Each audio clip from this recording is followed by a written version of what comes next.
Have you ever wondered how to systemize your interior design firm? Well, I'm gonna tell you in this video what to focus on right now.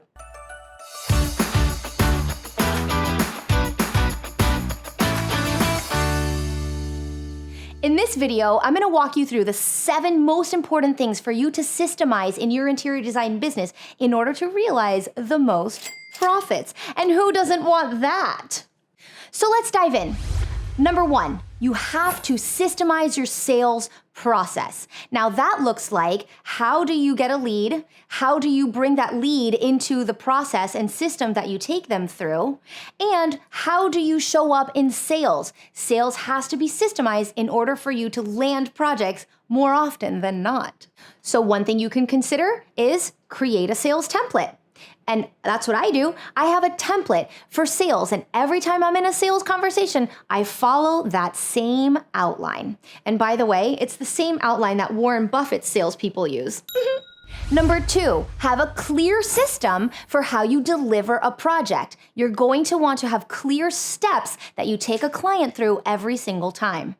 Number 3, you have to systemize data collection. It's really important to have systems in place that are the same for every single project in the way that you collect data and store it and access it in your office. The other component of that is how you systemize clients being able to have access to that data, maybe all or in part. Number 4, you need to systemize the way that you show presentations. Now that could look like having templates for renderings and templates for drawings and templates for things. So templates is a great way to be systemized in the way that you show information.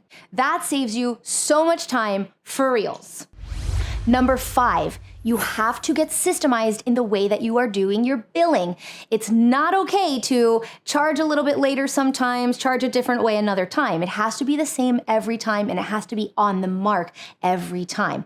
What we use in our office is a program called Ivy. You may have heard of it. It's a very popular program for interior designers to use. The point is that you're using a digitized system so that it's the same every time. Number 6, you have to have a system on the way your team works. So who's in charge of what? When is a person in charge of what? Who does what? When does what? Okay, okay. And when do they do it? And how do they do it? Getting clear on that is going to really free up a lot of extra space because there's not a lot of mystery and figuring things out along the way. You will always know who and what is taken care of. Number 7, have a process for project management.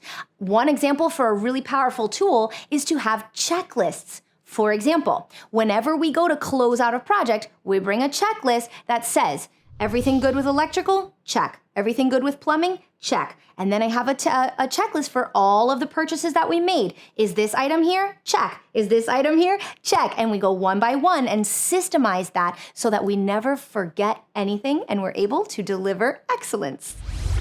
Number 8, and this is probably the most important one, if you want to be profitable, of course, is have a standardized system for making profit.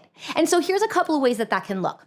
Can you systemize and standardize the way that you mark things up? For example, is it you mark up furniture always the exact same way every time, or mark up a vendor always the exact same way every time?